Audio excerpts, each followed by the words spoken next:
Alright, so off screen we checked out the Dauntless trailers, and That's just Monster Hunter ass Monster Hunter. it is 100% Monster Hunter. Like it is Western Monster Hunter, and it looks glorious. Yeah, because we're not gonna get neat. Probably not.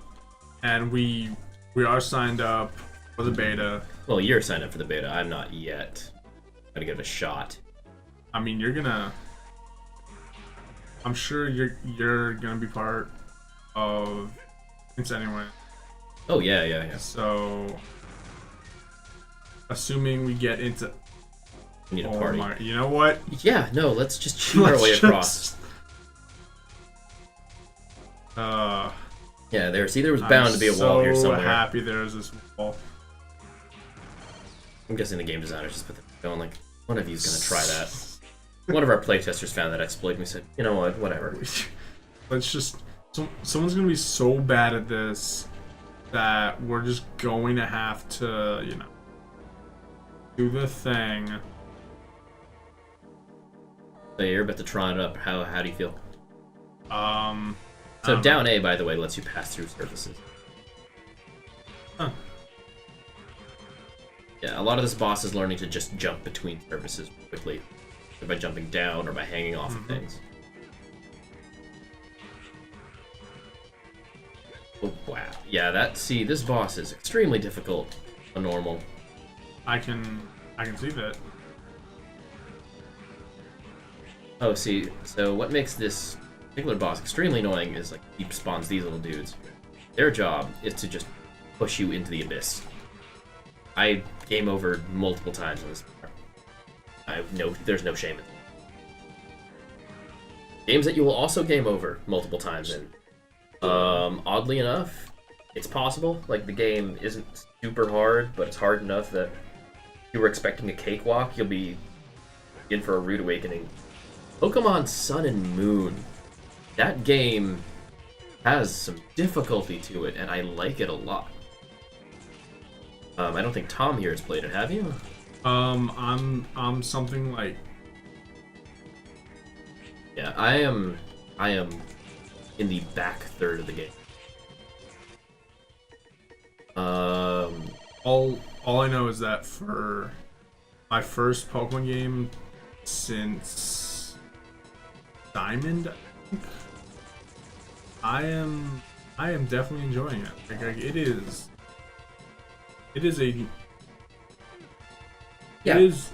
a good return to the game.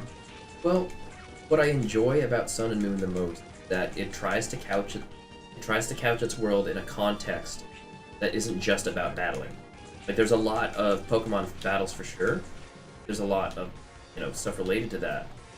But I think Game Freak went through a lot of pains to show off a world where, the Pokemon, their relationships with humans, even more so than Black and White, are integral to their daily lives.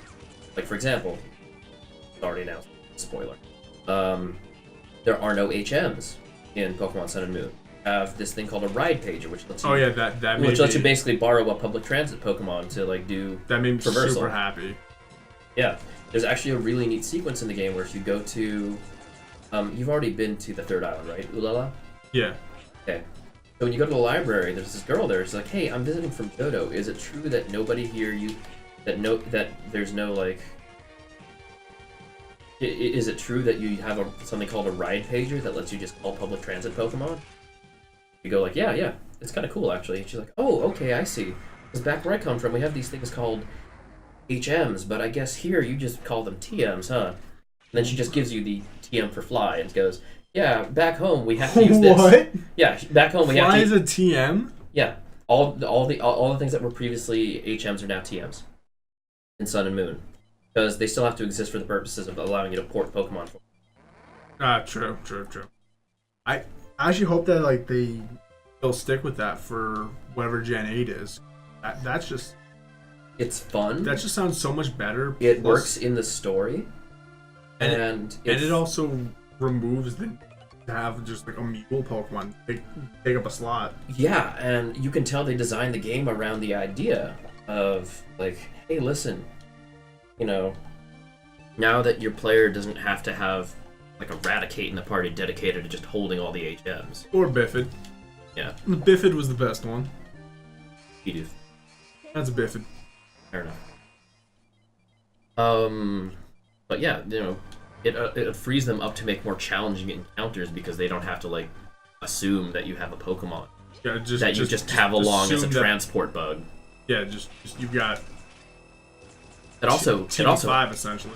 Yeah, it also just saves you the effort of having to balance the game around making sure that, you know, the combat versions of those traversal moves aren't overpowered or underpowered, because they're moves you have to teach a Pokemon. So in order to make you maybe use it on more different Pokemon, they might say, well, let's punch the power out a bit. But then you make moves that are a little too powerful. And Fly was a very powerful move for a lot of, like, maybe up until 4, I think. Kind of powerful. Feel free to correct me in the comments, by the way, and by that I mean don't correct me because I'm not gonna. You'll read them, I won't. He will become aware anyways. I'll become aware, I will laugh and go, well, I was wrong. We are in no way... Oh, no. We know competitive Pokemon players. They'll correct me if it has to come to that. But yeah, I mean, you know, balancing... What makes a game hard to balance is, like... Especially if you have such high move flexibility often. Well, if this move is available to everyone, how do we make it good, but not so good that everyone just picks this one out of all the other options? Oh yeah. Plus, I mean, if you think about, you know, Gen 1 and even a little bit of Gen 2, all you really had to worry about was, like,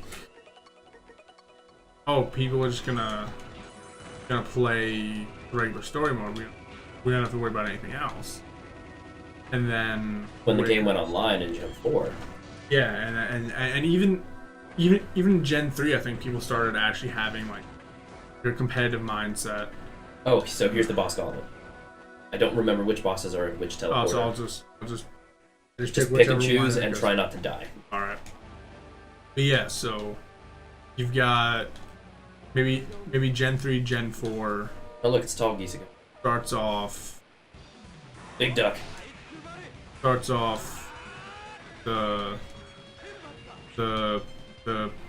competitive burst, and then you have to start thinking, oh, how am I going to balance this, not just for the actual game, but yeah, you like know, it is actually interesting that the game explicitly, like in Gen 7, when you get to the Battle Royale, like the game explicitly goes, by the way, this mode is rebalanced for 4 players, so any moves that hit every single character like have 30% reduction in power.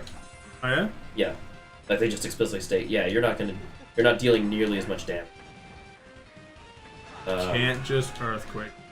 Yes, and Earthquake also got nerfed anyway. You know what got buffed? What? So remember Leech Life and like... Was garbage, yeah? Yeah, you know how Leech Life had a power of 20? Sure. So, I'm about to blow your mind. It is now one of the most powerful moves. Bullshit. It's power 80. And it's bug type, which means that it's very good at hitting enemy weaknesses in the late game. Wow, you are probably really happy right now you're playing easy. Oh yeah. I'm sitting here like, I'd be dead like 1,000 times over. Just trying to, you know, enjoy the fucking game. Fair enough. But yeah, Leech Life, for example, got a huge buff. Like, it's just a good move, period. Yep. You know what, guy? It's like Giga Drain, but it does bug damage instead of grass. That's, so, you know what? Well, actually, yeah, because, it's also a physical attack, not a special attack, meaning that you can throw it on a Golbat and laugh. Throw it in Ariados. Swords dance at Ariados 3 times, and then Leech Life. Laugh. Yeah, I mean, it does open up a bunch of new possibilities for stuff, and it's also pretty good because like I don't think there's a lot of move diversity for bugs, but we'll get back to that.